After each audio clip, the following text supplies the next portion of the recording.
Je m'appelle Stéphanie Amine, je suis étudiante en L2 en Sciences Po à l'Université du Caire.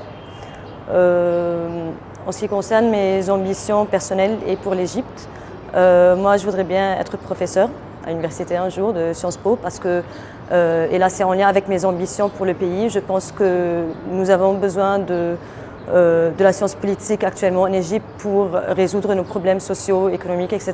Donc il nous faut plus de connaissances en ce domaine-là. Donc je pense que je pourrais contribuer dans ce problème. En ce qui concerne mon modèle, je pense la première personne qui m'est venue à l'esprit, c'est Madame Corinne Rocheton, ma professeure d'histoire au collège, parce que voilà, c'est elle qui m'a appris l'ouverture d'esprit, le regard critique, etc. Donc je pense toujours à elle en ce qui concerne mes études et tout, mon ambition pour la vie. Et peut-être aussi actuellement, je pense aussi à Mosna Hassan, la fondatrice de l'organisation Nazra, et tout ce à quoi elle fait face en Égypte pour justement les droits des femmes. Donc voilà mes deux modèles. Bonjour, je m'appelle Myriam Hani Tadrous, étudiante à la faculté d'économie et de sciences politiques à l'Université de Caire. Filière francophone, oui. J'aimerais continuer dans ce domaine et puis j'avais l'intention de faire mes masters et ensuite de travailler pour le Women Empowerment en ce qui concerne l'économie. Et j'espère aussi que le taux d'éducation des femmes augmente au fur et à mesure dans le monde. Ça a augmenté d'un taux pas très mal jusqu'à 2012.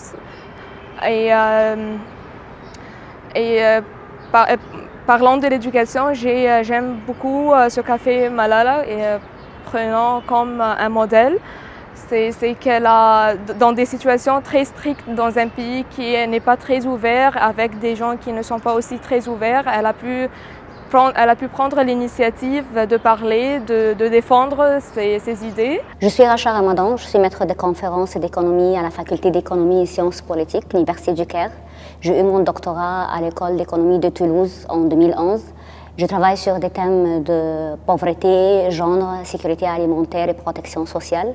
Et je suis lauréate du programme des femmes d'avenir en Méditerranée 2016.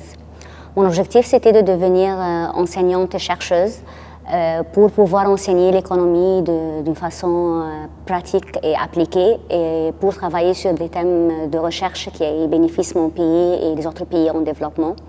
Pour atteindre cet objectif, j'ai fait un plan où est-ce que je vais étudier, qu'est-ce que je dois faire et j'ai suivi ce plan qui était flexible pour tout changement en cas d'obstacle ou de problème.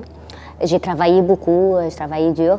Et aussi, un facteur important pour atteindre cet objectif, c'était que j'étais entourée par des femmes modèles, indépendantes, qui me soutenaient, qui croyaient en moi, surtout ma mère, à qui je dois beaucoup de choses.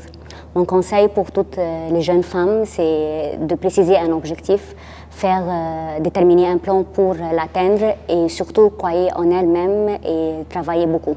Je m'appelle Zainab Nour, je suis une maître conférence à la faculté des beaux-arts au Caire, artiste en même temps.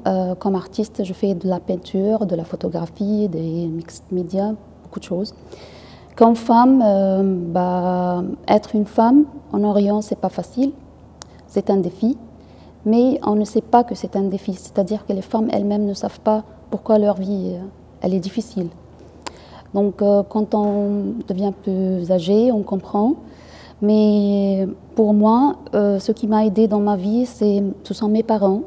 Si on a des parents qui nous supportent, c'est-à-dire qui nous aident pour être ce qu'on veut, ce qu'on est, c'est ça la meilleure chose qu'elle peut arriver pour n'importe qui, et surtout les femmes et les filles. J'avais 4 garçons comme frères, plus âgés que moi, j'étais toujours dans la guerre et c'est grâce à mes parents que je peux faire ce que je crois que je suis. Pour les autres femmes, je crois, et les filles surtout, j'aimerais bien leur dire que vous devez chercher ce que vous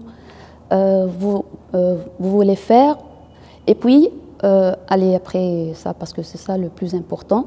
Ne jamais baisser les bras, sinon c'est la fin, c'est tout. Je m'appelle Farah Chennaoui, professeure à la faculté de médecine Université de Mansoura. J'occupe maintenant le poste de présidente du Conseil national des femmes à Dakar-Leia. Je dirige en même temps le CELF Mansoura. C'est un centre d'études de langue française à Mansoura. Et en même temps, je suis le principal investigateur d'un projet sur les cellules souches de sang de cordon. Comme vous le voyez, je fais plusieurs choses à la fois. En plus, je suis mère de 3 enfants. Pour chaque projet j'avais un objectif. J'ai fait tout l'effort que je pouvais faire. Je tenais toujours à être objectif et d'aimer tous les gens qui m'entouraient. Je suis Soraya Bahagat, je suis femme de carrière en Égypte. Je suis la fondatrice de Tahrir Bodyguard. Maintenant, je suis la directrice de la région MENA à la fondation Elisa Sednaoui.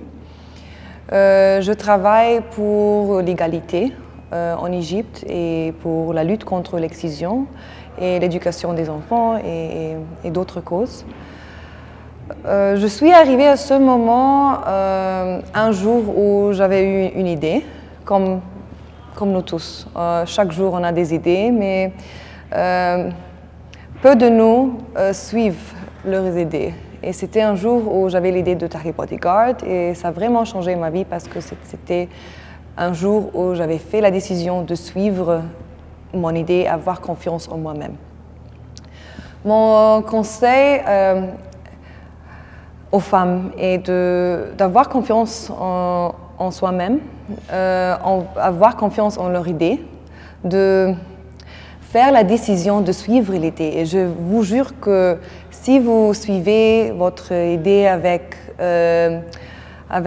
toute votre conviction, votre travail et tout, le monde entier va vous suivre. Et aussi pour un message pour les femmes de ne seulement pas fêter le succès d'autres femmes, de aussi partager ce succès et avoir confiance que quand chacune de nous casse le plafond vert, on le casse tous ensemble. Bonjour, je suis Chantal, expatriée depuis très longtemps ici en Égypte, 35 ans au moins, avec un long parcours et des parcours différents. Voilà. Je suis arrivée un petit peu par hasard. J'ai fait des études artistiques, donc j'ai commencé plus ou moins dans l'art, mais à l'époque c'était peut-être pas tout à fait ce qui était facile, c'était pas la voie facile. Mais malgré tout, j'ai donné des cours bien sûr, en chorégraphie, etc. Et ensuite j'ai eu quand même la chance de pouvoir mener une carrière de plus de 15 ans dans l'événementiel.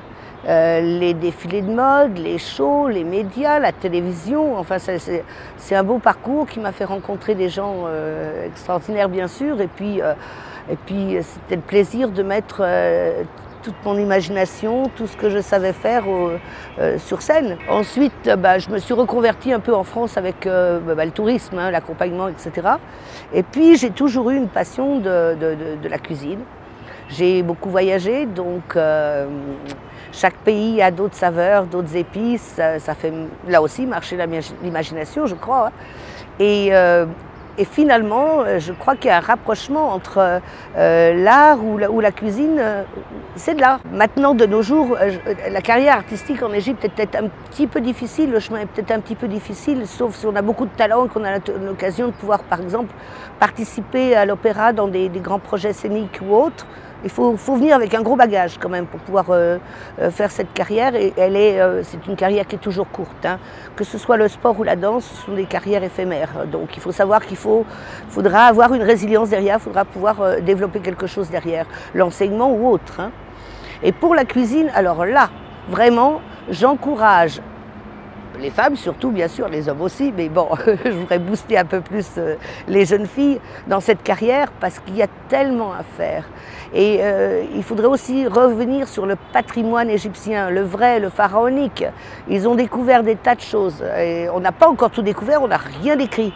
Donc là encore, tout est à faire. Et ce sont des belles carrières avec... c'est un plaisir de pouvoir sortir une recette, un beau plat, un beau mets. C'est une jouissance personnelle et c'est le plaisir de ceux qui le dégustent. Donc voilà, c'est une belle carrière et je la conseille vivement.